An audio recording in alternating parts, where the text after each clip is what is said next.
No, I listen to it all the time. I tell all my friends to smack it raw.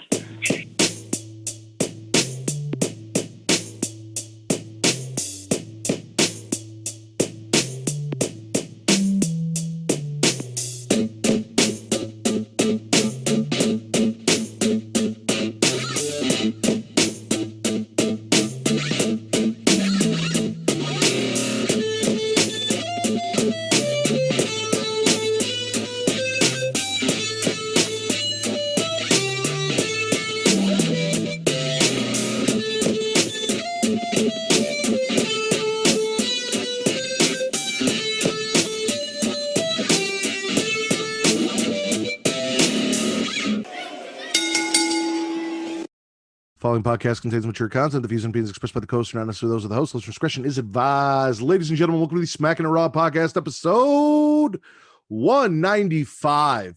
I am your host, the Warden, Matt Ritter. I am here today with my co-host, Daddy Delgado himself. Daddy's home. Vince, man, how you doing? I'm doing well, man. As you can see, have my PS4 set up. Everything's pretty much set up. I've been catching up on wrestling. Very solid week, man. Very solid. I'm glad you got to unpack all the stuff that you packed up. Yeah. So no worries, man. Everything's good. Can't really complain. Decent week of wrestling, except for Raw. Did you get did you get your emotional baggage unpacked so I can get you on OnlyFans, or we'll see if the demand is high enough. Okay. We'll just gauge the entrance. We'll see if the demo's there for it. Well, as we always do when we kick off the podcast. Well, first off, by the way, our 200th episode looks like it's going to be fucking insane. So originally, I was talking with Katie, Reek, and Justin to Get Your Podcast. Katie wanted to do a super show with me, Reek, and Justin. Those one representative from all the podcasts coming together and doing a show. And just like our Dragon Ball podcast, that's just never going to fucking happen. We were having a hard time figuring out everyone's days off and kind of making it work and time-wise. And then I was like, well, worst case scenario, Reek said he's going to be off for our 200th episode. So why doesn't everyone come on our 200th episode? And then Travis said he's coming on our 200th episode. So then it was going to be you, me, Travis, Reek, Katie, Justin. And then I just said, fuck it. Let me open it up to everyone that has ever been a fan of Smackin' Raw or on the Smackin' Raw podcast. And let's just have a fucking party. Like we won't do the spit and swallow. We won't do our normal shit. We'll just have a party. No spit or swallow? We might spit and swallow, but not wrestling stuff. Well, maybe we'll see. We'll see when we get into discussions. But no, we're just gonna have a big fucking party to celebrate 200 episodes, and mostly me. I feel like we're mostly just celebrating how awesome I am, but also 200 episodes. So I talked to those wrestling girls. I talked to Dead Ass Girls. I talked to a Kenny from a Kenny from a Kenny for Your Thoughts. I talked to Kyle from Apron Bump. I haven't spoke to D-Rod, but I don't know if he took some time off, so I don't know what he's got going on. I did put it in the group chat though. I talked to Kyle, talked to Katie, talked to Getcho, talked to Charlie. Basically everyone in the United States that's been on this podcast. Oh yeah, because TC hit me up and he was also all mad that Reek was coming on and he wasn't invited. And I said, Reek just kind of invited himself and said he's gonna be on. Like he just said, I'm gonna be on your 200th episode. And I'm like, oh, okay, cool. Like he books shit. Didn't really have a choice. But no, it was all good. So TC wanted to come on.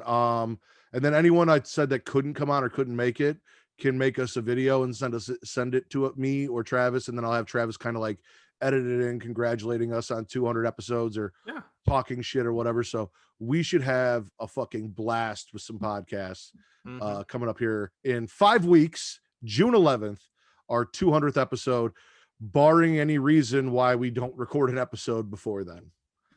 Right. If something happens in the next 5 weeks and we don't get an episode out, we may have to push it back a week. But yeah, tentatively June 11th should be our 200th episode. But as we always do, we want, speaking of Reek, to tell you guys to go check out whatamaneuver.com, pinned tweet at Matt Ritter. There's that MATTRIDDER. That'll get you that awesome Black Lives Matter shirt that if you have watched the video before, you have seen Vince hold up the hoodie for. You've seen me wear the t-shirt. They have it in tanks. They've got it in all sorts of styles. So go check that out, because that money goes to a good cause. That money gets put into a fund, and that fund is put in the hands of the people that need the money directly. And TC takes care of all of that. So it's him directly, and we know he's doing a good job, and we appreciate that. So please go support them and support that. You ready to get into some news and rumors? Boy, am I. Hopefully we talk about the news and rumors I want to talk about. Well, we're going to kick it off with the sad one. We found out today that New Jack passed away. Yeah. So I wonder if I can get to New Jack, ECW legend, hardcore legend, all around badass. Actually tried to murder people. Yeah. In wrestling matches, cripple people. But yeah, nonetheless, a legend. There's an awesome episode of Dark Side of the Ring on him that you guys can go check out.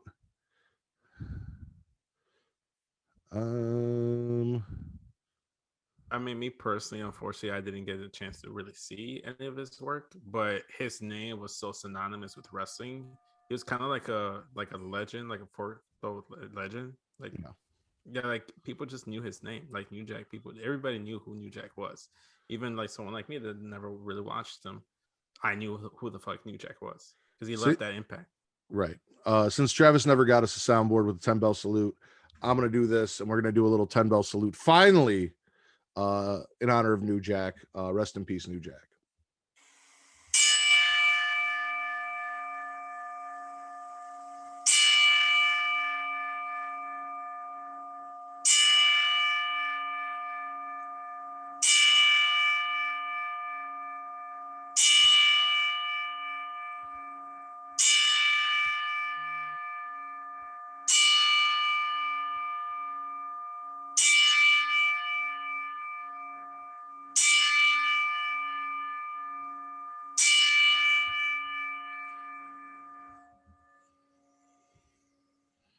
All right. Yeah, no, like you said, he left a hell of an impact on the wrestling world. He has very famous promos from Smoky Mountain. The mass transit incident is infamous. There's a lot to say about New Jack. But all around, from everything I've heard, the people that he's interacted with, the fans, he was always really cool too. I know there are a lot of people out there who are kind of trashing him for his violence and criminal record and things like that, and talking shit now that he's passed. We're not going to do that. We honor wrestling legends here, and he is definitely one, and he passed away. So yeah, definitely. From death to titties, Chelsea Green, who now has her own podcast, it was 50 Shades of Green, but I believe she got hit with a cease and desist from someone for using 50 Shades of Green, so she changed it to Green with Envy. She did a recent interview where she said that some of the things on her bucket list are to do Playboy and to be the girl in a horror movie who runs from the killer, trips, and falls. I know, as a man that loves horror films and a man that's collected just about almost every WWE Playboy cover, you loved both these news. Absolutely. I'm super excited. I really can't. Like, if she wants to do Playboy, I am 100% down supporting it. And I will pick that up and support her 100%. Apparently Becky Lynch has signed a new contract with WWE. There are even photos floating around of her training, so we could see her back as early as SummerSlam or just before SummerSlam. Yeah, SummerSlam sounds like a really decent time for her to come back, because if you don't come back on the Raw after WrestleMania or at WrestleMania itself, I think you kind of have to save it for SummerSlam. NXT In Your House 2021 will be hosted by Todd Pettengill. It will be back, and it will be hosted by the one, the only Todd Pettengill, and I am excited for that. And it sounds like WWE may be beginning to tour again, starting on July 16th. Isn't that like 5 days after AEW is supposed to start touring? Yeah, I think so. Yeah, I think it was like July 11th that they announced on Dynamite. And it sounds like you had some stuff, so I don't know if I've mentioned any of it, but last for me, rumors are Zelina Vega has been seen training at the PC and maybe making her WWE return. Oh, really? Yeah, I saw like one of those clickbait thumbnails on YouTube about like Selena Vega back in WWE, but I didn't click on the video. Didn't know the backstory of it, but why wouldn't you bring back Selena Vega? And you know what? Align her with Aleister Black. That if you align Selena Vega with Aleister Black, it's what Karrion Kross and Scarlett Bordeaux are supposed to be. Yeah, in my opinion. Yeah, it definitely. Except they'd be better. Imagine like Selena Vega's promo skill that she did for Andrade, but for Aleister Black. See, now you say it would be better, but you also have to remember that they will not have full creative control, and it will be a WWE product, so it could be better. It will be better because Vince is still going to have his hand on that, and we know how Vince is. True. I'm all for it. I'm surprised that she didn't end up anywhere else in her time off, but I didn't want to see her go. And if she has worked something out with WWE that suits her, as far as I know, she's doing her Twitch thing and all that. Yeah. She was able to make that deal to where she can keep doing it. And this is a deal that she wants, and she wants to come back. I'm happy to have her back. So definitely. I thought like the reasoning for her to like her like exit from WWE was just was unjust to begin with. So on WWE's part. Yeah, exactly. That's what that's what I want to get at is I know there are going to be people out there that are like, oh, you guys were all angry when Zelina Vega, got fired. Now you're all like, oh, you're glad she's back in WWE. Here's my thing. This is her personal choice. Like, she did not have to re-sign with WWE. She chose to, and there is a reason she chose to. So I am happy for her to be able to do what she wants to do. And if she made this decision, they didn't hold a gun to her head and force her to, as far as I know. So if this is her deal, like, I'm happy to have her back. I missed her. It's the same argument when people talk about WWE hoarding talent and like, oh, talent shouldn't go to WWE. They look at what they do, they ruin them. I'm like, no one forces a gun to these talents' head to sign with WWE. They choose to sign with WWE. Now, if they don't get used properly or in the way they imagine, that's on them. I mean, it's also on WWE. Well, like, I mean, like, it's like that's on them. That's their choice. They've made that choice to go to WWE. Yes, to go to WWE. It's kind of like if you go to a job, you don't like the job, you're not being valued like you feel like you're being valued, but at any point you can go ahead and just leave, or like in a contract situation, you leave when the contract's over. So I'm not justifying WWE. I'm just saying like these talents also sign with WWE. What bit of news and rumors did you want to talk about? So similarly to like the whole Selena Vega stuff, like this is something quickly that I saw. Patrick Clark was seen like backstage at Raw or something, but wasn't used. So like there's been rumors or like speculation like, is he going to be brought back to TV? What's going to happen? And it's WWE. Obviously, they still have Jackson Riker on fucking television. And Austin Theory. So I'm not surprised at all if you see Patrick Clark show up on Monday Night Raw. And I'm saying Patrick Clark specifically because I refuse to say the other name. Well, you may have to just get used to that. I had that conversation with Reek. I would not be surprised if we saw him back on TV because, again, he says, or not, I'm sorry, not Reek, it was TC.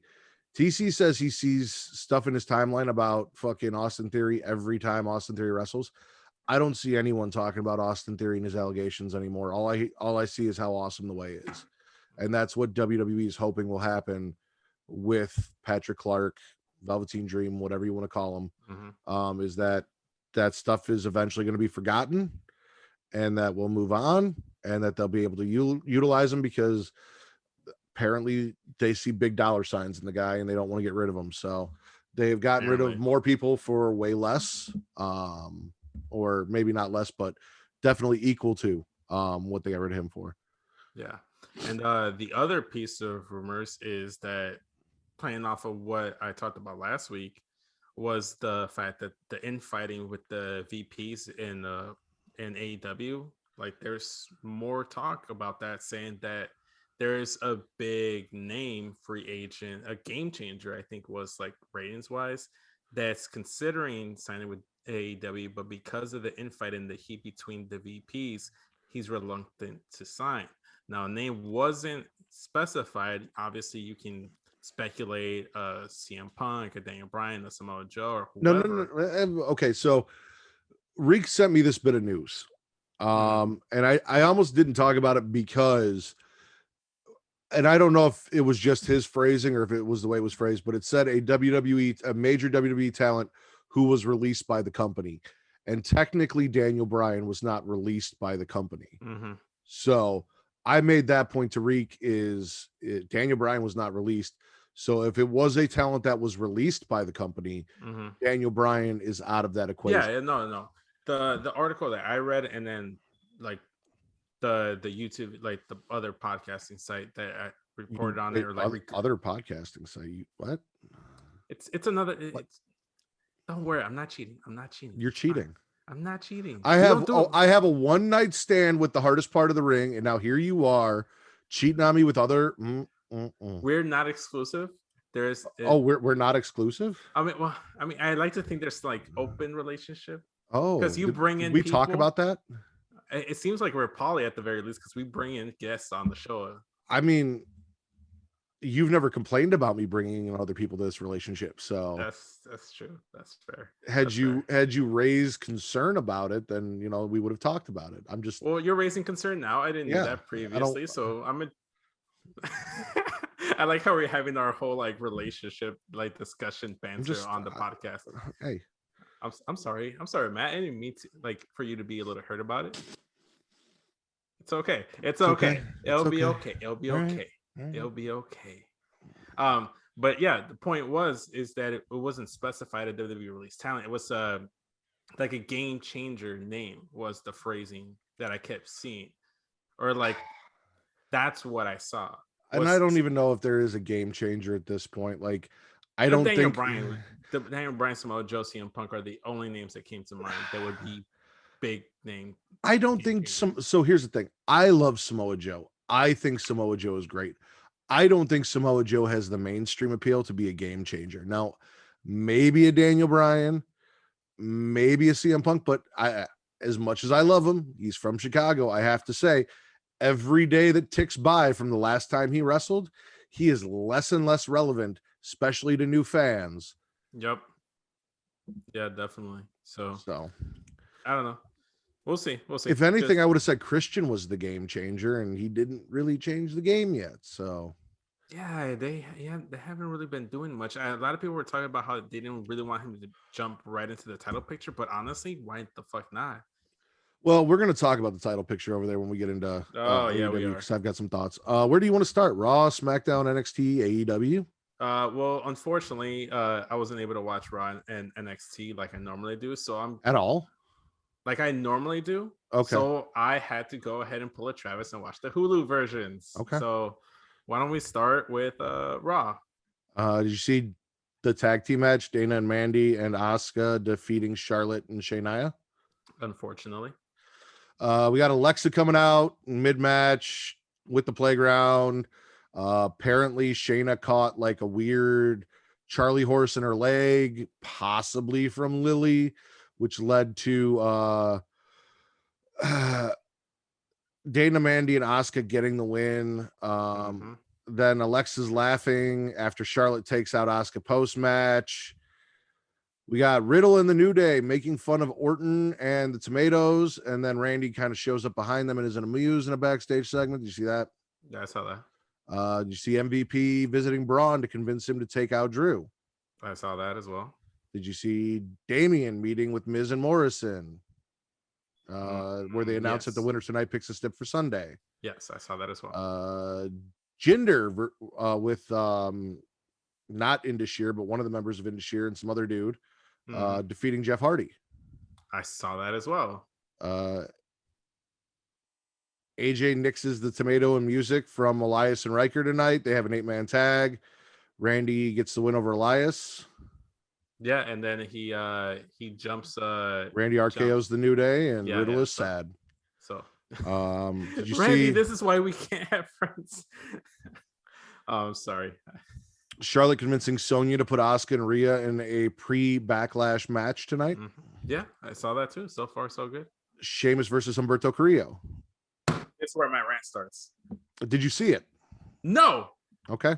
No Sheamus on Hulu. Wait. Did you see the Lucha House Party promo video? No. What? Did you see Shelton defeat Cedric Alexander with a T-bone suplex? No, I didn't.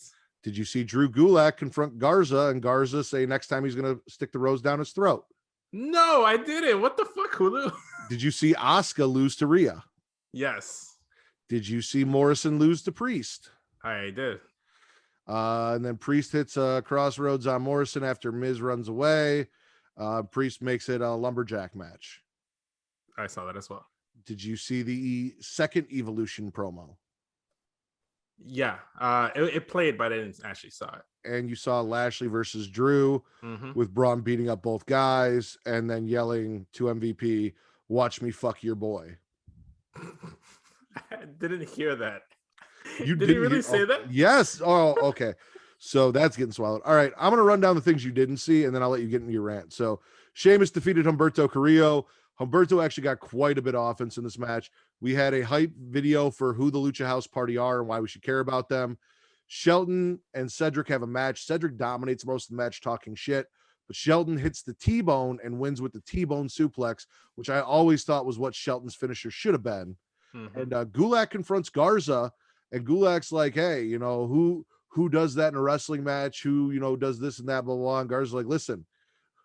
Or Gulak wants a rematch, and Garza's like, listen, I'm not going to give you a rematch, but if we go down that road again, I'm not going to shove the rose up your ass. I'm going to shove it down your throat. Damn. I got to go back and watch that. All right, so Sheamus defeating Humberto Carrillo was not on Hulu, and Vince has something to say about it. What the fuck? Like, literally the best part of Raw, the only good thing of Raw is Sheamus, your United States champion, and you reluctantly neglect to put that on Hulu. Why the fuck am I watching? Like, I literally watched the entire show. I'm like, something's missing. I feel like there's this void in my soul after watching Raw, and there was no Sheamus. I didn't realize it until I went on Twitter, and then I saw the gif or picture of Sheamus stretching Humberto's face. I'm like, that's what I was missing. And then Garza wasn't on the Hulu version. Why? Well, they excluded all the Mexicans on Raw from Hulu. I was going to say, normally when Travis was on here, there were no black people on Hulu. So maybe Hulu listens to this podcast and they're just like, fuck the minority that is Matt's co-host. Right? Yeah. Right? Oh my gosh. What are the odds that all three Mexican segments are neglected from Hulu? Here's where I take issue with what I'm saying. You had to watch Jinder Mahal versus Jeff Hardy. You did not get Sheamus versus Humberto Carrillo, and that, sir, is travesty. It sure is. That they picked Jinder versus Jeff over Sheamus versus Humberto. That just shows you what they prioritize. What do you want to swallow from this episode of Monday Night Raw? I'm spitting it all because I didn't get to see the stuff I wanted to see. So I'm spitting everything. That's not what I asked you. And again, if we do this again, I'm going to mute you. So you could just say I'm not swallowing anything. I'm not swallowing anything on this episode. Okay. I'm swallowing the main event specifically for Braun Strowman yelling at MVP, "Now watch me fuck your boy." Now, people will tell you that they went back and listened to it and they heard, "Watch me bust up your boy." I went back and listened to it. Reek listened to it. Katie listened to it. We all listened to it. We all heard Braun Strowman say, "Watch me fuck your boy," with all of the prison yard ferocity that you would expect from a man talking about fucking another man or another man's friend. Ironically enough, I just finished watching this past weekend the Boondocks episode where Tom is afraid to get anally raped in prison. So I think it's only appropriate that he said that. Watch me fuck your boy saved, because I don't want to see Lashley versus Drew or Braun versus Drew before a triple threat match. I didn't want to see Asuka versus Rhea before their match. I don't want to see wrestlers wrestle each other before their title match. That's not how I want to advance feuds, especially when you have two triple threat matches. But what I do want to see is more implied ass rape from Braun Strowman. And we actually technically got ass rape last week from Garza to Gulak. It was just via penetration of a rose.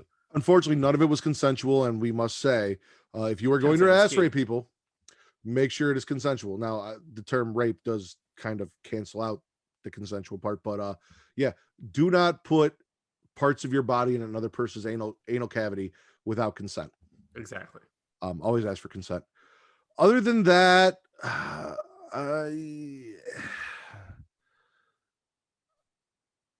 yeah, man. Like, I'm gonna swallow the Evolution promo because, again, I said what I said about Eva, and until I'm proven otherwise, let's go Evolution. But yeah, no, like I didn't need the 6 women's tag match. I said I was gonna give Alexa another week to actually do something, and she didn't really actually do something. She just did her shtick from the rampway. mm-hmm. Her giving Shayna a dead leg or a Charlie horse mystically isn't really what I wanted. Yeah. So I think with the Alexa stuff, I feel like it's 2 weeks behind of what it should be. Like, this is stuff she should have been doing 2 weeks ago. I'm swallowing everything except for the Lucha House Party promo because I still don't give a fuck. That you did not see. I don't. I'm sorry. I don't see value in Lindsay. I only cared about Kalisto when they fired him. Like, I don't see value in Lindsay and Grand Metalik. Like, they don't do it for me. I don't like the weird little cat ears. Like, on a man, it just doesn't do it for me. And Grand Metalik does nothing for me, period. Like, he's just some weird guy in a mask that has an awkward looking body. As a man with an awkward looking body, I take offense to that statement. Okay, that's fair. But yeah, no, Sheamus and Humberto, I'm swallowing. Shelton defeating Cedric, I'm swallowing. And Gulak confronting Garza, I'm also swallowing, along with the main event and the Evolution promo. You're spitting the whole show, everything. Well, I can't really swallow it. Like, honestly, the only stuff I would swallow is the stuff I didn't get to see. No, but I'm saying, like, everything else I'm spitting. I didn't. Yeah, I was really just saying nothing specifically you're spitting. No, even like the whole Damian Priest like missed stuff. Like, it feels overplayed. Yeah. Same with me. I'm definitely spitting the 8-man tag. Yes, for sure. Because RK Bro. I'm spitting it because of Elias and Jackson Riker and Randy Orton. I mean, don't get me wrong. The New Day have been asking to get RKO'd by buddying up with Matt Riddle for a long time, in my opinion. So like, kind of got what they deserved. Yep. Better friends, but also like you could have just RKO'd Matt Riddle and made me happy, and you didn't do it. So no, I think they're doing a slow burn where he slowly turns babyface for a bit with Matt Riddle, and then eventually turns heel, and we have Matt Riddle versus Randy Orton at SummerSlam. You know what? I will swallow Jinder versus Jeff because Jeff lost again, and I do enjoy watching Jeff Hardy in the position that he needs to be in. I will say I will swallow that the modern day Maharaja is back on Monday Night Raw. I was a big major 3MB fan, and because of that, I'm still a groupie. So I will support Drew, Heath Slater, and Jinder Mahal in all their future endeavors. Now, let me ask you this. Do you think Jinder Mahal is the second greatest WWE champion of the SmackDown Live era? No, but I'm proud and happy for him. Okay, because TC on the Young Kings Wrestling podcast made a whole thing about how Jinder Mahal is the second greatest WWE champion of the SmackDown Live era. I think that's Daniel Bryan's distinction when he was like the Planet's champion. Well, but who's number one then? No, that's what I'm saying. Daniel Bryan would be number one. Like, so then who's number two? Probably AJ Styles for me. I think he did a good run. Was he champion in the SmackDown Live era? Yeah. Yeah, the Fox era. On the Fox era? Yeah, that'd be the SmackDown Live era. Oh no, I thought you meant like SmackDown Live because before it went to Fox. Because it was SmackDown Live before it went to Fox. Well, no, yeah, I guess if Jinder Mahal is considered, then AJ would be considered. So yeah, okay. I will say this: his run reminds me of JBL's run back in the day, where he was just that heel champion that everybody wanted him to lose. So I will say that. And he beat Randy Orton in Chicago. Oh yeah, he won the title in Chicago. Why couldn't I support this man? Like, I love that man. So I will swallow Jinder Mahal being back on Raw. That's about it. Okay. So yeah, we're both spitting Monday Night Raw. Both spitting it hard. Where are we going to next? Let's stay with Hulu versions of shows and go to NXT. Did you see Cross versus Austin Theory? Yes. And then in my opinion, anticlimactic Balor and Cross agreeing to a match after their match or after the match. Yes. you see Regal telling Leon Ruff he cannot compete and Ruff throwing a hissy fit? No. Did you see Ruff accepting Pete Dunne's open challenge? No. Okay, so that at least makes sense. That they didn't show either of those things. MSK versus Breezango. What? This happened? Yeah. Fuck you, Hulu. Did you see Johnny Gargano whining to Regal about his title match next week? Yes, I saw that. Did you see Everrise live promotion behind? Well, it was behind the announcers. Like I just put it in there because there was like a sign behind the announcers. Not important. No. Gonzalez versus Martinez. Yes, very good. Gonzalez got the win. Grimes auction trying to buy a house. Yes, I fucking love this, dude. It's my favorite part of NXT now. Zoe Stark's vid package. No. Kyle versus Oni. Yes. Santos losing to Kushida in a 2 out of 3 falls match in the main event for the Cruiserweight title. Of course.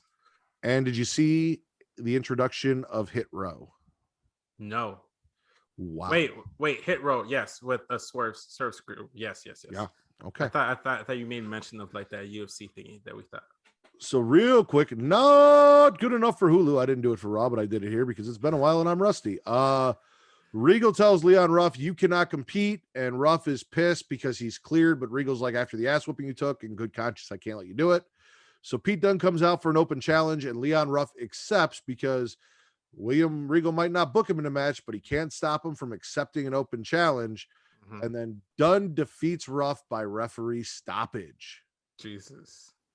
MSK defeats Breezango, and this was a hot button issue because during the match, the ref did a drop down leapfrog spot to kind of get out of the way. Breezango didn't seem very happy in their loss. A lot of people are like, oh, if AEW did this, you guys would be calling them an indie promotion, this and that, and blah, blah, blah. There was a lot of polarizing opinion on the ref doing a drop down leapfrog in the middle of the match with one of the wrestlers. I believe it was Tyler Breeze. Mm-hmm. Well, interesting. I had to go back and watch that. How do you feel about a ref doing a drop down leapfrog in the middle of a match? It sounds like something I see on freelance wrestling here in Chicago. Would you be okay with it on AEW, or would you criticize it? I'd be okay with it as long as it's not done overly too much. If it's here and there. And I think that's the point is I think AEW gets a lot of criticism because the refs are consistently doing these things, whereas if it happened every once in a while, it would be like, oh, that's kind of cool, fun little thing. Yeah. But it's the over failure of the refs that is an issue. And then we had a Zoe Stark vid package, and that was not good enough for Hulu. What are you swallowing from NXT? I'm gonna swallow both championship matches. I thought they were both very, very good. I want to go ahead and swallow the Cameron Grimes vignettes. They're fantastic. Like I said, they're my favorite thing of NXT every week. Okay. And Bobby Fish returning and having his like small little moment with Kyle O'Reilly. So I'm gonna agree with most of that. Let's go Gonzalez Martinez. Hard hitting match. Little bit of a stumble there and like this weird spot where Martinez hit the ropes and then went for a double leg takedown. But other than that, they beat the crap out of each other. Gonzalez got the win. I didn't think Martinez was gonna get the win. No. I hate to say this. I don't think Mercedes Martinez will ever be NXT Women's Champion. Which is unfortunate. Yeah. Yeah, man. Main event, 2 out of 3 falls. Santos Escobar losing to Kushida. Cruiserweight title match. So I was definitely of the opinion, I don't know why I'm doing my announcer voice. Definitely of the opinion that Gonzalez and Martinez originally should main event. I'm like, it's women's title. Why aren't they main eventing? But these guys tore it down. It was a 2 out of 3 falls match. It was a great fucking match. And they put that cruiserweight title, in a spotlight. So I can't complain. Like they really did kill it. Yeah, I think that was the main point is they want to emphasize that this title, they kind of want to elevate it to where like New Japan has their junior heavyweight title, where it's kind of like a secondary title for that division. And Kushida and Santos Escobar are two great, phenomenal talents to do just that. The fact that it was a 2 out of 3 falls match was really, really good.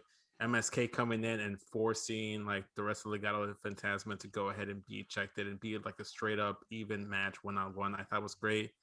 I thought the decision to have Santos Escobar get the pin and then immediately like take the next fall to Kushida right away threw me off, because I actually got up. I'm like, okay, they're gonna take a minute to the next fall, and I missed Kushida getting his first fall. Ooh. I rushed back, but luckily, like the kitchen's literally right behind that doorway, so I heard everything that happened. And then the rest of the match, like I said, just phenomenal, fantastic. I can't wait to see what happens. I'm excited and invested for this cruiserweight division. Maybe Swerve, that's where he goes. Could be that. I'm also excited to see where Escobar ends up. I could see him as North American champion. By the way, that's another thing I want to swallow is the hit row segment. We'll get there. I was on the list. Grimes auction, like you said, fucking hilarious. Grimes trying to buy a house, getting outbid by Ted DiBiase. We all knew it was coming. We all knew what happened, but Cameron Grimes finally laid down a challenge to Ted, and Ted basically said, "You can't afford to fight me," and then walked away. Kind of put Grimes in his place. I thought maybe one of the wrestlers that was in the crowd was going to stand up as like Ted's bodyguard or something. I feel like this has to be a way for him to introduce a talent managed by Ted DiBiase, face Cameron Grimes, because I don't like, they're funny, but I don't know how many more weeks in a row we can keep doing the same shit without it kind of starting to lose its luster. Yeah, it's gonna, similar to the Fashion Files with Breezango on SmackDown. After a certain point, they just kind of got redundant. And then Hit Row, yes. Swerve, Top Dollar, Ashanti the Adonis, and B-Fab made their debut, kind of introduced themselves to us and let us know who they were and what they were about. Dope fucking faction. We lost Undisputed Era. We got the way. Now we've got this group, and I'm kind of excited to see what Swerve and his guys and girl can do. So I'm all for it. I think it was great. They kind of gave me like a rap group vibe. Yeah, or like a whole like label, like a whole like, hip hop label.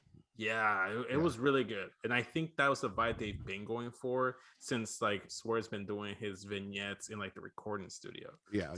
I'm just excited that they're actually gonna do something with Swerve. Are you spitting anything this week? I'm gonna spit Kyle O'Reilly versus Oni Lorcan. Okay, so now you were excited about Bobby Fish, so you're spitting the match, but you're swallowing Bobby Fish returning. Because here's the thing, I was so uninvested in Kyle versus Oni that I didn't even see Bobby Fish come back. Like I saw it on Twitter, and I'm like, "What? How did I miss that?" So like, I didn't even fucking see it. Like, I would if Twitter hadn't blown up about it, I wouldn't have even known it happened. So I wasn't invested in the match. I just saw like the bell ring and whatnot. Like I was watching here and there while I was doing my laundry, and I saw Pete Dunne attack him, and then it was like 2-on-1 situation. And I saw someone make the save and help even out the odds, and turns out to be Bobby freaking Fish. And I like the little like interaction they kind of had with each other. Like they didn't have a mic or whatever, but like they were talking loud enough that you can kind of pick up what they were saying. And the gist of it was like, hey, like you're back, like it's good to see you, yada yada. Like, hey, I know you got your own stuff to take care of. I got my own stuff to take care of. We'll see each other down the road. What stuff could Bobby Fish have to take care of on his own? I don't know. Maybe it has something to do with Pete Dunne or Oni, but Kyle was just fighting them, so why not get together and take out? Well, I guess it would be done in Oni because Danny Burch is out right now. Yeah. So they could have brought Red Dragon back together, and they weren't going to do that because they've already invested this time into Cool Kyle and making him terrible. That is the entire reason why I didn't want. Like, don't get me wrong, Oni Lorcan's great, puts on amazing matches, workhorse. The whole reason I was not invested in this match was because it was Kyle O'Reilly. Which is sad to say because there was a point where I was like kind of getting into Kyle O'Reilly.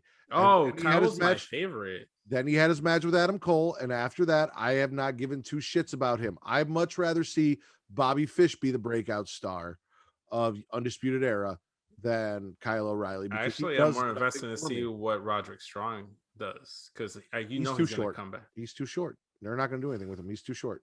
I hate to say it. I Yeah. love the Messiah, the backbreaker.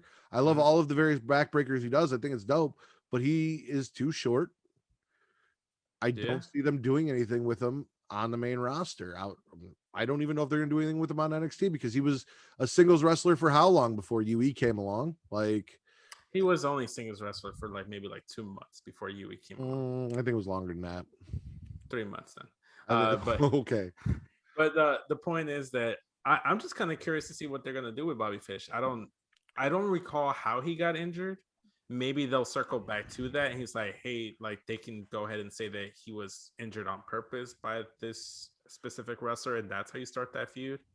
And then obviously Kyle has his things, but it is what it is.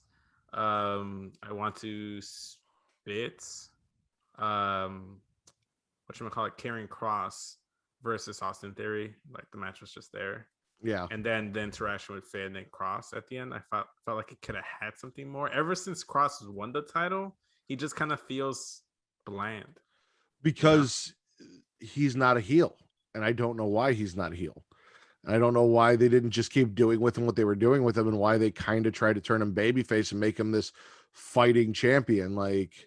Nope. It doesn't do it for me. And I would much rather have had Finn Balor come out and cut a promo on him on the mic than just have them talk back and forth and have Finn challenge him to a rematch and have him accept, have something happen. I don't want a mutual respect thing between these two guys. And if you're going to do this match again, give me the Demon or don't give me anything. I think they might go with the Demon this time. Overall, NXT, spit or swallow? I'll swallow. There was enough good there. Okay. I'm with you. I'm gonna swallow NXT this week. SmackDown or AEW? Let's go AEW and finish off with SmackDown. We kick off AEW with a IWGP United States title match. Jon Moxley coming out to Wild Thing versus Yuji Nagata. Mox gets the win here. That is the only thing I was disappointed about. I don't know why. I don't want to see AEW guys holding championships the way they are from other companies for as long as they have been. So I can't really say Kenny has for a long time, but Mox has had this US title for what feels like years. Yeah. I would like to see if we're going to do something where we bring in a New Japan talent to face Jon Moxley, that New Japan talent gets over by beating Jon Moxley on Dynamite and leaving with the title. I think that's something they should definitely do.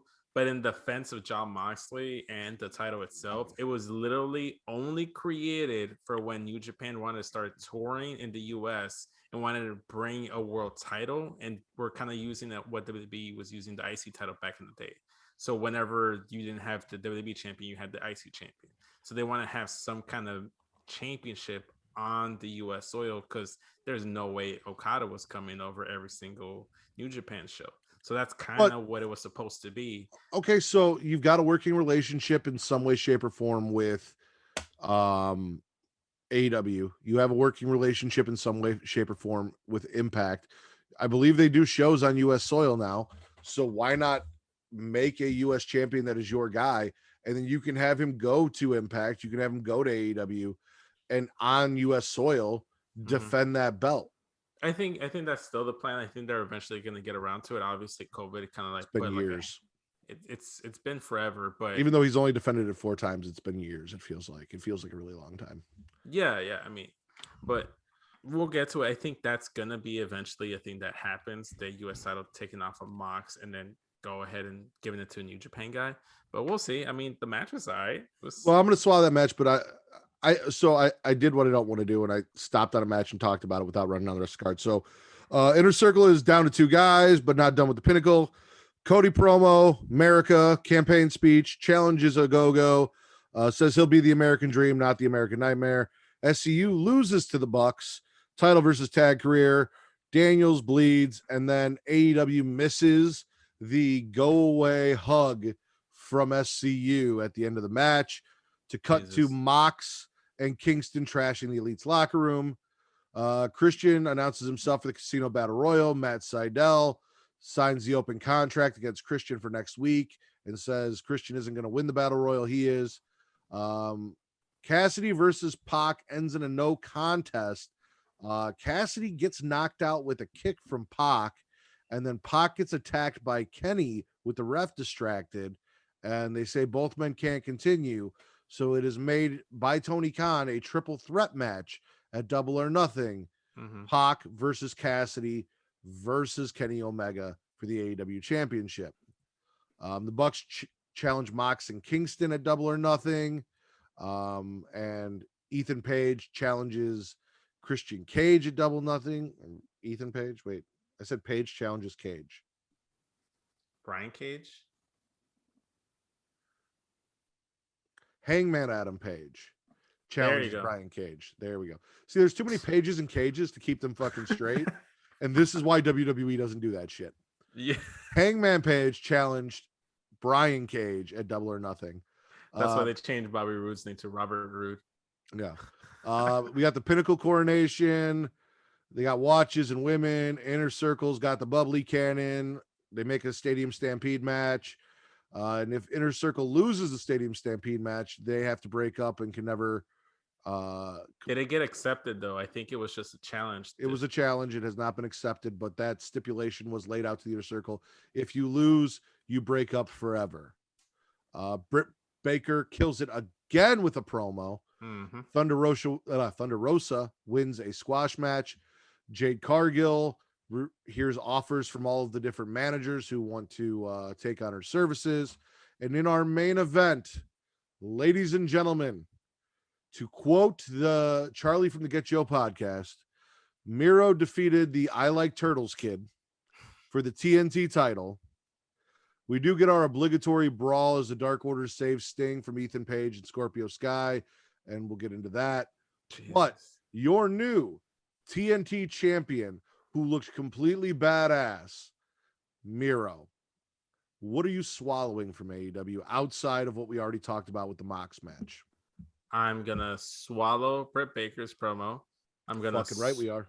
Yeah, I'm gonna swallow the Bucks versus SCU match because the match itself was pretty good in my opinion. I enjoyed it. I'm gonna swallow Miro being the shit out of Darby Allin, and I love turtles.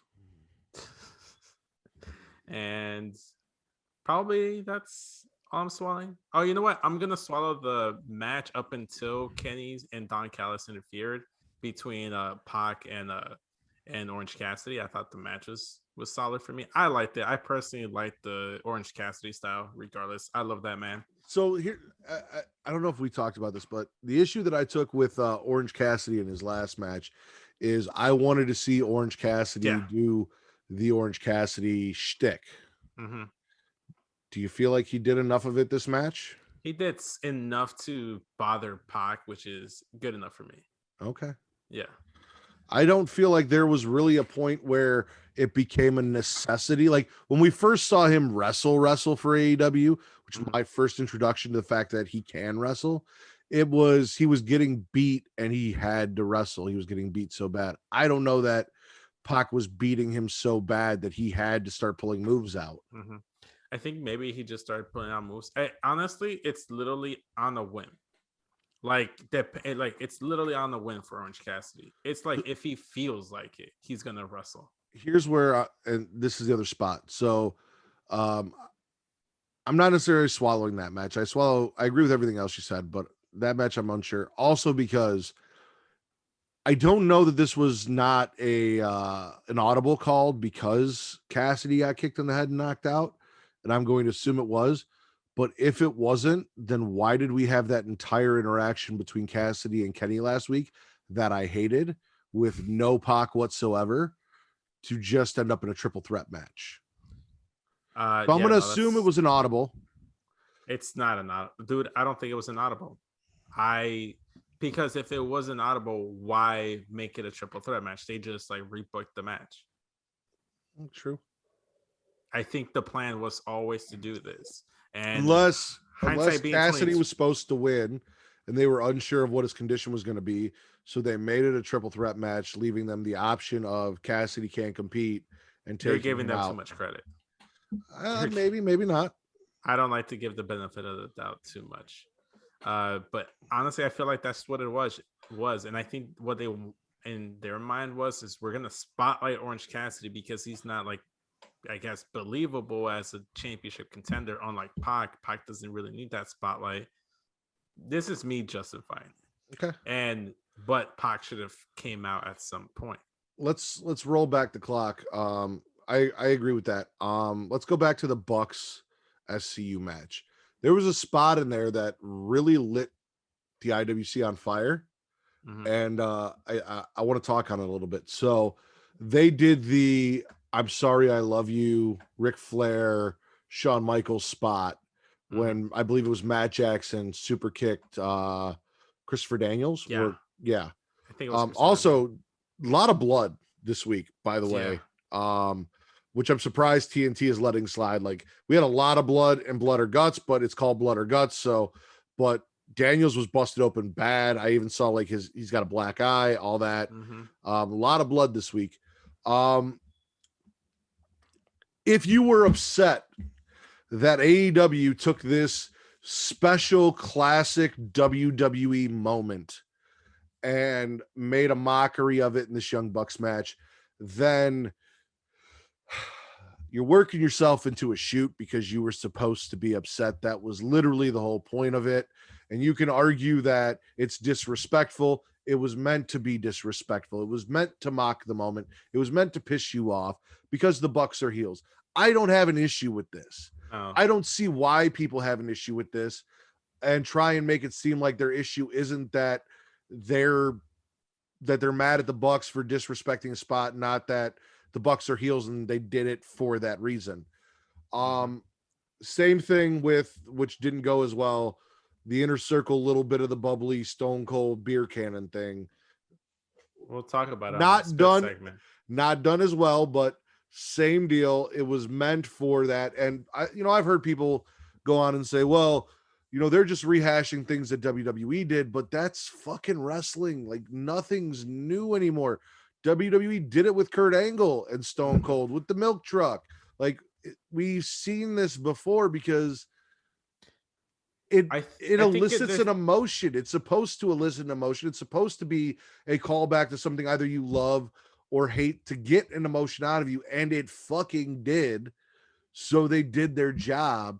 We live now in this meta wrestling world where we all know wrestling isn't real, but we also know so much about the business that we kind of work ourselves into, thinking that we're mad about stuff that we're supposed to be mad about, but not for the reasons they want us to be mad about it. But we're still fucking mad about it because we're supposed to be mad about it. We're just convincing ourselves, well, not because they want me to be mad about it. I'm mad about it because of this. No, you're fucking mad about it because you're supposed to be mad about it. You don't like this wrestler because you're not supposed to like this wrestler. It's not the same as me and Matt Riddle. I'm supposed to love Matt Riddle, but fuck that guy. # Ritter over Riddle. I will say this. I felt like the "I'm sorry, I love you" spot was supposed to be a parody to the Shawn Michaels Ric Flair, but I think they were trying to recreate the Stone Cold Beer Bash truck, and because even with the milk truck with Kurt Angle, I felt like it was done very well. Are you swallowing anything else from Dynamite? No, that's it. That's all I'm swallowing. All right, let me look here real quick. Well, we didn't really talk about it, but yeah, main event, I'm also swallowing that. I am going to spit the obligatory brawl at the end, and here's why I'm spitting the obligatory brawl at the end, and then we'll get into our spits. Apparently they've maybe done some stuff on Being the Elite with Sting and the Dark Order, but I haven't seen that. So it made no sense to me why the Dark Order, whose primary feud is with Matt Hardy and the Hardy family or whatever the fuck he's calling it, why they're coming out and chasing off Ethan Page and Scorpio Sky to stave Sting. Like, why them? Right. It didn't make any sense to me. So again, AEW, if anyone from AEW is listening, if you're going to do stuff on Dark, if you're going to do stuff on Dark Elevation, if you're going to do stuff on Being the Elite, and then tie those stories into Dynamite, make me a tiny little context package prior to. Didn't they do that with something on Dynamite this week too? What? I think they did something like that, like where they went ahead and like showed something that happened on Dark or whatever to like allude to why something's happening on it. I can't specify what it was specifically. Well, if you can't specify, then we're going to say they didn't. Give me a context package. Yeah. So you know that, hey, and you know what? Here's the thing. I'm not watching Being the Elite. I'm not watching Dark. I'm not watching Dark Elevation. But if you put some cool shit on Dynamite where I'm like, oh, I missed that, then maybe I will go fucking watch it. Because this whole, oh, well, if you want to learn more about it, you should go watch it thing, you're not giving me a reason to watch it. Like, yeah. Dark Order chasing off Ethan Page and Scorpio Sky to save Sting isn't enough reason for me to go back and watch Being the Elite and be like, what did I miss? But if you show me some really cool interactions between them that I missed out on, it's like, oh, I might not want to miss that. I better check out this show. It doesn't work both ways with me. It may work both ways with some other people. It's kind of like what? I guess like I'll make a comparison. It'd be like the next Marvel movie, like the events of the Falcon and the Winter Soldier and WandaVision, like take place in like the next Avenger movies. All these new characters are involved, and you're like, who the fuck are these people? But there's no vignettes, no promo packages for the WandaVision or the Falcon and the Winter Soldier, and you're just like, what the fuck's going on?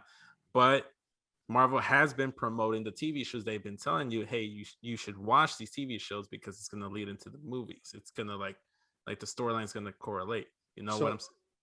Yeah. So no, that's great, but that's not what we do here. So what I'm going to compare it to is when you're on Pornhub and you're browsing for videos, and then down in the bottom corner is that little Reality Kings or Brazzers teaser video that has like a sex scene or some cuts of a sex scene, and you see something and you're like, what was that? And then you go try and find that porn star to get the 10-minute version of that video. Or maybe if you see enough of it, you might go enter in your credit card and go get a Brazzers subscription to go find that video so you can watch it. More than likely you're getting the free version, but you're still giving that video views. Yeah. You're going to go look for it. It's just Pornhub is just like YouTube. We prove that here every week. So if they can give us little preview videos off to the side of that shit, AEW can give us little preview videos too to be like, hey, this shit happened over here. You might want to come check it out. Mm-hmm. And then maybe I'll go look for these guys. Fair point. If I see a chick bent over in the fucking refrigerator and then some chick comes up and shoves a dildo up her ass and all of a sudden they're scissoring, like I'm like, hey, what's going on here? What's the story? Funny Why did that happen? I'm gonna make a callback to previous episodes. I actually saw the little like clip thing on the bottom of a La Sirena 69 scene. I'm like, I might need to go find that video. Yeah. And the only reason I know that was her is because you guys kept pushing on me trying to like find her and search up her shit. So I know what she looks like. I know who she is now. She's fantastic. Do you remember what the little video clip was? I think it's one where like she's in the shower and then there's like we talked about that. That's the one. So there's the shower and he unzips the back of her pants. Yes, that's the one. And then another chick comes in and like she's bent. Yeah, exactly. Travis and I talked about that on that podcast. Or Reek. I don't remember who was on that episode with us. I think it was Travis. Yeah, it was Travis. We specifically talked about that, and now you know what I'm talking about. Yes, I do. Are you happy now? I am. What are you spitting from AEW? Oh, where do I start? Okay. Obviously the Cody promo. That's number one. That's the first thing. Yeah, let's talk about that. So I had a lot of issues with this. Some people didn't. This was a very MAGA promo to me, very America. Like you're from. It's not fucking the Revolutionary War anymore. There's no British American issues. This was very much Cody coming out and giving his presidential campaign speech of, I'm American. America's the greatest country in the world. We're going to make America great again. I got an interracial baby. She's going to grow up to learn how to be black and white because America, land of opportunity. And then the only part that I liked was the I will be the American dream, not the American nightmare part. But it was a long-winded promo and it was very... I don't know American. Where I saw it. I don't know where I saw it, whether it was a tweet or a video or caption or whatever. But it summed up how I felt about this promo perfectly. He took a 15-minute promo that could have been done in 3 minutes and made it feel like 30 minutes. Yep. Like there was so much shit that didn't need to be added. Like some stupid reference about he had the same boombox or like whatever as like Snoop Dogg and who knows who else. Well, that's what I'm saying. Like that's what it reminded me of, is like he kept trying to America's great, ignore the social issues because blacks and whites are all the same. Blah blah blah. America's great. We're all the same like, people. Like he was trying to make it seem like Anthony Ogogo, like if it wasn't for America, like you wouldn't have your green card. If it wasn't for America, you wouldn't be getting paid, you know? And it's like, huh? Yeah. What? So I am not down with the Cody promo. I actually kind of hope Ogogo breaks his jaw and sends him home. Dude, like when he tried to display like he was getting choked up when he was talking about his daughter being black and white. It's like, what? Like he talked about like racism, like segregation back in the day, like it was like decades and centuries ago. Like, dude, no, that's still like a thing that kind of is like, it's still an issue. That's what Black Lives Matter was all about. Like, like you're like, it's frustrating because he just doesn't get it. Yeah, and you clearly can tell he doesn't get it. And what makes it worse is that Brandy tries to like kind of like conceal and save him with the tweets. Like like I also kind of feel like she has the same viewpoints he does, which is not unheard of. Like I've seen a lot of stuff like that where, you know, some people just don't view things the way we do, and they think, you know, everything is really okay when it's not. Yeah, that it's isolated incidents, that it's not commonplace, and they don't want to accept anything else because they aren't living in a world where it is anything but that. I saw the Deadass Girls tweet that's like like segments like this is like, or something along the lines of like AEW, like we don't watch AEW, and week after week they give us reasons and like confirm why we don't watch AEW, why we don't fuck with AEW. And honestly, at one point, that's kind of why I kind of stopped watching, because I kind of got like a very like MAGA vibe from like the Bucks and Cody, and it's just like, because like I never got it from the Bucks, but I definitely because they still Cody. fuck with Hogan. That's the thing. They're like they're like both Cody and the Bucks were still like, oh, Hogan's so cool, Hogan this, Hogan that. It's like, dude, like no, fuck, Hogan sucks. Exactly, like Cody doing like the Hogan like fucking belt, like it's fucking that's when I started to turn on Cody. It was like, dude, like you clearly don't fucking get it. Are you spitting anything else this week? I'm spitting. Oh, I'm spitting the fact that they cut away from SCU's moment at the end. Like, this is an issue that I've seen with AEW, is that they jump to the next thing. It's like, why the fuck did we have to jump? That was a meaningful moment that they should have stayed and focused on, as opposed to showing us an angry Eddie Kingston and Jon Moxley trashing a locker room. I agree. And on top of that, the commentators didn't even like, oh, well, damn, we know what this means. Wait, we're hearing word that there's commotions in the locker room. We're gonna stay tuned. We're gonna get to the bottom of this. Don't worry, we're gonna get to the bottom of this. Everything's playing now. It's emotional in the ring, and the commentators like, we're gonna get to this. We're gonna get to this groundbreaking like backstage segment that's about to happen. And here's the thing: all they had to do, give them their fucking moments. Come back from commercial. I'm like, this is what happened during the commercial break. Yeah. That just, they prioritize trying to tell the story of the Elite versus Mox and Ken and Eddie Kingston so much more than SCU breaking up forever. Like, they're done as a tag team. They're not retiring, but they're done as a tag team.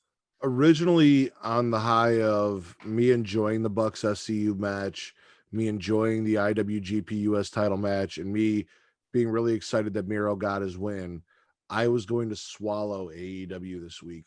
Now, because of the weird, like, it's not really a marred finish, but like the weird Dark Order shit at the end of the Miro match, because of the way that they ruined the emotional moment at the end of SCU, and then of course, the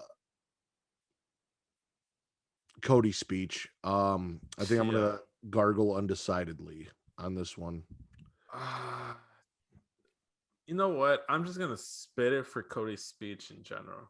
Okay. I didn't like it whatsoever, and I literally watched Dynamite specifically for that promo because I want to watch because I didn't listen to it before. Like I heard everybody talking about it. I'm like, let me listen to this. Let's see how bad this really is. Also, too, I want to spit like the bubbly like thing. Like we kind of touched on that.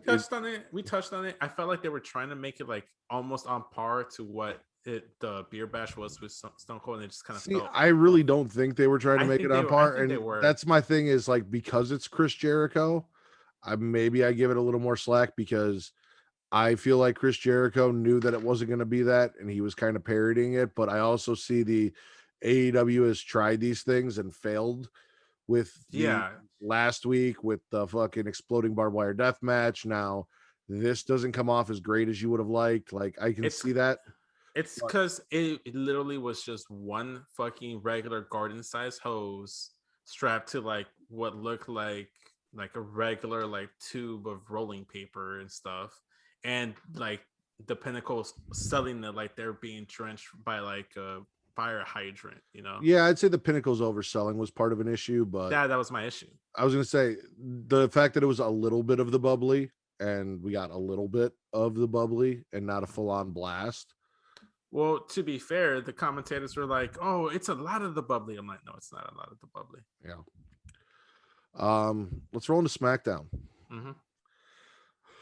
Roman promo on Jimmy and Cesaro. Jimmy interrupts. More family fighting. Roman tells Jimmy to challenge Cesaro and prove that he can do what Roman does and be the head of the table. Cesaro comes out and accepts the challenge. Mm-hmm. Shania lose to Tamina and Natalya. We have new women's tag team champions. Apollo gives Commander Aziz the Nigerian Medal of Honor.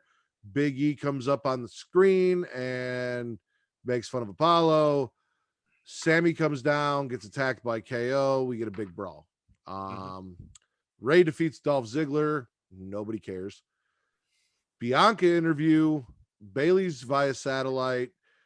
She continues to do the stupid laughing thing, but finally when Bianca puts her in her place about why she's so bitter and why she's acting like this, the laughing stops, thank God. That's when they got good. Shinsuke defeats Corbin. Then after the match, there's a little scuffle, and Shinsuke takes out Corbin and picks up his crown, which a lot of people think is alluding to a possible King of the Ring tournament this year. Either that or just officially crowning Shinsuke the King of Strong Style. Apollo gets told that it's a fatal four-way next week because Sonya says, hey, don't disrespect him or he might do to you like he did to Roman. And Adam's like, that's a good idea. Don't undermine me in front of the talent, and puts him in a fatal four-way match. More story time with Aleister Black. And in our main event, Jimmy versus Cesaro. If I'm not mistaken, Roman caused a DQ here to end the match. He did. It caused a DQ. Jimmy was pissed off. I'm like, what the hell, man? I had this one. And then Roman just went into a whole thing. I'm like, nobody cares about this match nobody cares about this regular exhibition match on SmackDown. They care about the big money match at pay-per-view. And Jay and Roman attack Cesaro, but he fights back. Roman tries to get Jimmy in the ring to help them. He refuses. Jimmy finally gets up after Cesaro takes out Jay, catches a super kick. Roman leaves the ring and just stands there and watches Jay take 2 neutralizers without coming to save his cousin. Mm-hmm. What are you swallowing from SmackDown this week? I'm gonna swallow the continuation of the Jimmy Uso, Jey Uso, Roman family infighting. I think it's interesting. I think it's different than what they were doing between Jay and Roman. I think it's more or less Jay. This is about, will Jay align with his brother and become the Usos again and be the dominant tag team, or is he gonna stay with Roman and stay with Tribal Chief? I think. How'd you like that shirt? Nobody's bitch. I was gonna say, I'm like, how did they allow that to be on TV? I thought it's for sale. It's for sale. That's mind-boggling. Like, I'm surprised they let that be on television. It's for sale.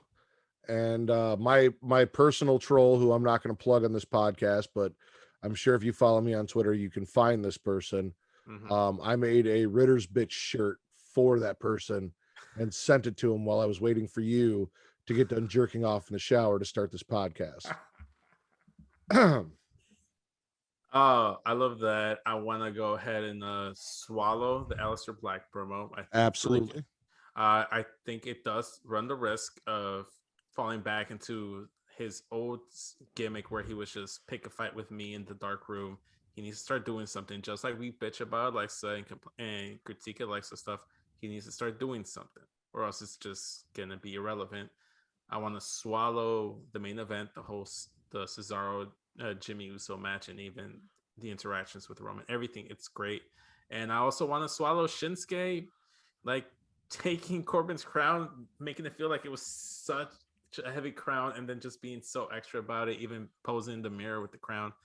I think the whole reason why they're doing this because they want to stop calling him King Corbin. They want to go back to Baron Corbin, and they're going to go ahead and transfer over that crown to Shinsuke. They could literally just stop calling him King Corbin and have him stop coming out with the crown, like every other wrestler that ever won King of the Ring.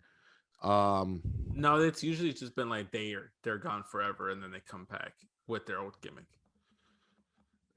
Either way, I'm with you on what you were swallowing. I enjoy all of the Uso Roman Reigns stuff. I do feel like it is definitely different than what we did with Jimmy, which I appreciate, because if we were just rehashing that shit, it would fucking suck. Like, I don't need to see both brothers do the same shit, but there is definitely a different element here. And I feel like this is more going to be Jimmy versus Jay than Jimmy versus Roman. Which I'm all for, because Roman's got other issues in Cesaro. I almost kind of hoped that when Jimmy put out the challenge for Cesaro accepted, but accepted a tag team match with Roman and Jay versus Cesaro and Jimmy. Same thing. Shinsuke defeats Corbin, which is great. I want to believe that it's a return of the King of the Ring and that we're also going to get Queen of the Ring. So I'm just going to manifest that and put it out into the universe that we get both, and it is going to happen, and that you're wrong about it not being anything significant, because I would love to see Shinsuke crown officially as King of the Ring. The King of Strong Style is WWE King of the Ring. It would be great for him, because they did give him a little push and then he kind of fell off. Yeah. They've shown, like, Shinsuke's shown that he can easily be rebuilt. Apparently he was backstage at AEW Dynamite this past week for the Yuji Nagata match. Oh, really? There are pictures of him and Sonny Ono backstage. So yeah, no, I'm all for another King of the Ring. I would love to see, I think Shinsuke would make a great King of the Ring. I would love to see him do that gimmick and come out with the crown and all that. I think it would be fun shit and a great way to kind of revive Shinsuke and give him something to do. And it's not something that he had to just be drastically different than what he's doing now. He's just be rocking the crown. Yeah, exactly. Yeah. And Aleister Black's promo, the lesson, I love that he's like, I can help you, but I'm not going to, because you're not a participant, you're a bystander. Like that whole thing where he's talking to the crowd and he's like, I could help you, but you're not part of this. You're just watching. Exactly. It was good. What are you spitting from the show? Oh, are we gonna swallow? So I'm torn on swallowing. I'm gonna swallow the tag team title change because A, Shania is hopefully fucking done and we don't have to see that shit anymore. And B, Tamina finally got her first championship in WWE, and it was a long time coming and well deserved. So I'm excited for Tamina, despite the fact that Natalya almost ruined it by taking the Samoan drop and then rolling really, really slowly out of the way and out of the ring, basically not selling the Samoan drop. That could be on the cameraman and the camera work, but you know what? I feel like that's nitpicking though. Yeah, it is. It is. So I'm gonna swallow that as well. It's just there. I'm happy for Tamina. Like title changes is like, okay, cool, that happened. I don't think I'm spitting anything from SmackDown. Everything else maybe it's just gargle or just there. I'm spitting Rey versus Dolph.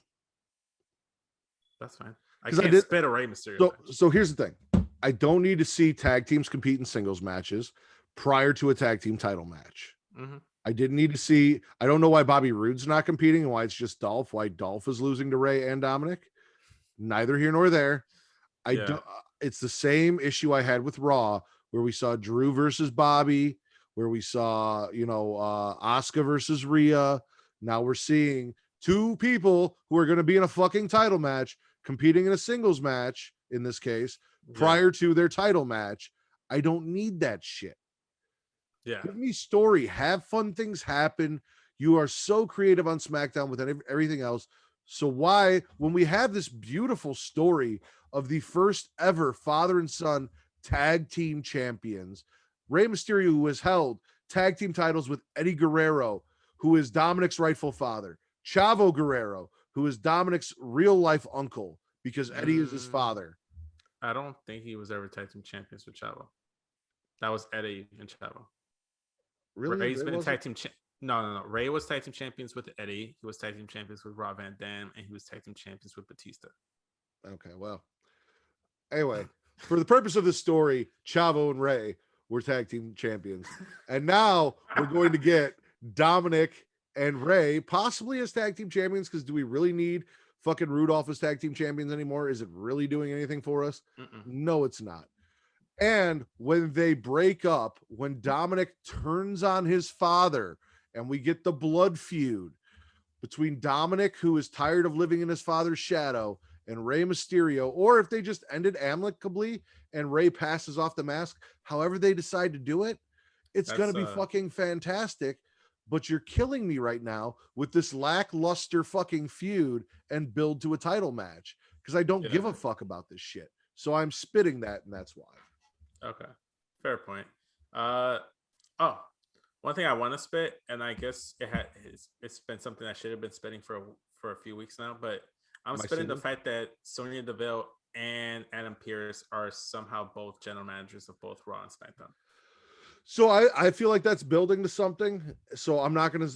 I hear you, and I feel like they need to fix it. And again, it's another one of those things where sometimes long-term storytelling is great, like Roman and Jay. Sometimes you're just dragging shit out, and I don't know why you're dragging shit out. This might be a case of just dragging shit out because they haven't made a decision on where they're going with it, or whatever the case is. So they definitely need to figure out what the fuck they're doing. So I'll give you that one. But I'm reserving it for when Sonya comes out and has turned the entire roster against Adam Pearce and has them vote on who they want as their general manager, and they unanimously pick Sonya Deville, or majorly pick Sonya Deville over Adam Pearce, and Adam Pearce is ousted, or whatever they end up doing. But I think that's kind of the route they're going. You saw how she plays up to Apollo. You saw how she plays up to Roman, how she plays up to Charlotte. She's at least getting the heels and the more influential people, the champions, on her side, the Charlotte Flairs on her side. So we'll see what happens. Yeah. Overall, though, I think I swallow SmackDown. I thought it was a good show. I'm going to swallow SmackDown as well. I was entertained all the way up until the Rey Mysterio match, and then after the Rey Mysterio match. So, what was your favorite show of the week? I think just because in terms of match quality, even though I saw the Hulu version, I'm going to go with NXT. Once I go back and watch the stuff that I missed, I'm still probably going to give it to NXT because I just heard about Breezango versus MSK. I'm going to go back and watch it. I'm pretty sure I'm going to enjoy the match. I hear you on that, and it's hard for me to lean away from those two title matches on NXT. But if I look at shows overall, I only spit one thing from SmackDown. I basically swallowed the rest of the show. Also, NXT has two very large things going against it. Cool Kyle is being one of them. No, there was no Shotzi Blackheart Ember Moon, and there was no Dexter Lumis Indy Hartwell. Okay. You stripped. Well, there was the video package of like the way. So technically Indy Hartwell was on TV. You stripped Shotzi Blackheart of her title, made the way tag team champions, And there was no promo video. There was no interview. There was no nothing from the fire pit. Now that she is tag team champion, there was no vignette. There was no backstage moment. Nothing of Dexter even stalking Indy to apologize or congratulate her on her title win. Yeah. But SmackDown gave me Aleister Black. So SmackDown is officially, in my opinion, the best show of the week. Have I swayed you in any way, shape, or form? I can see why people would say that, but I usually, like, in terms of like best show of the week, it's like what was like the best wrestling show, and I think that still was NXT for me. Okay. But for argument's sake, because I want to make you happy, I will agree with you and say SmackDown. Okay, that works. Because I was going to say, seeing as there's no tiebreaker and it's my show, SmackDown's the best show of the week anyway. So No, I upset you earlier by going behind your back and like getting in bed with other podcasts that you weren't aware of. I'm still kind of like tearing up about that. Like, kind of affected my podcasting tonight, I think. So it honestly, if it makes you feel better, it wasn't me getting in bed. It was me more or less voyeuring. You were on Tinder browsing. That's what you were doing. You were on Tinder browsing other podcasts, and I don't appreciate that. I was a fan of this podcast before I became a podcaster, and I watch it from time to time. All right, then tell them where they can find you. Not on Tinder. You can't find me there, or OnlyFans. That's work in progress. What about Grindr? Definitely not that. Like, I'm not on there. That's not for me. Not my scene. Not my forte. You can find me on all social media platforms at SES Vince, and go ahead and follow the show's Instagram page at Smackin Raw Pod. Matt. Oh, are you done? Yeah. I mean, follow me on all social media platforms at SES Vince. Follow the show on Instagram at Smackin Raw Pod. Is there anywhere else they can follow Smackin Raw Pod? No, we're not doing this. I messed up last week. I'm not going to take that leap. Well, now we're going to see if you can get your shit straight. Is there anywhere else they can follow Smackin Raw Pod? I don't want to do this. They can follow us wherever audio podcasts can be consumed via our link tree at linktree/SmackinItRaw. And they can find the video version of the show, linktree/Creation World. And what about at Smackin Raw Pod? Is there anywhere else they can follow at Smackin Raw Pod? They can follow at Smackin Raw Pod on Twitter. They can follow my co-host at Matt Ritter. That's MATTRIDDER. I can't do the fast. I was going to say, I just did it right at the beginning of the show. You guys can follow me on Twitter only at Matt Ritter. That is at MATTRIDDER. Also, check us out on Facebook, facebook.com/groups/Smackin Raw. Also, if you want to follow Creation World on Facebook, it is facebook.com/Creation World. Twitter and Instagram is at The Creation World. That's THECREATIA World. And also go check out Super Flash Hero of Tomorrow at facebook.com/groups/Super Flash Hero of Tomorrow. If you are into the DCCW universe, Mara and Travis host that show and are still kicking along. Supergirl is coming to its mid-season break and will be back for its final season, as well as the Flash and everything else they have going on. So please go support them and check that out. It would be much appreciated. Definitely. Also, Linktree/Creation World will not only get you the YouTube, which we would like you to go subscribe to, even though you never fucking listen to us, but the Pornhub and the merch, where you can get the awesome Smackin' Raw t-shirt designed by at SES Vince.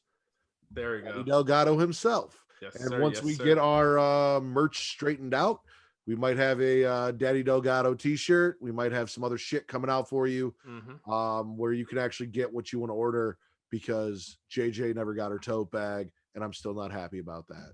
So, yeah, I'm very sorry about that too. I kind of really wish you had it. For SES Vince, I am the Warden, Matt Ritter. We are Smackin' It Raw, and we are the #1 wrestling podcast on Pornhub. There you go.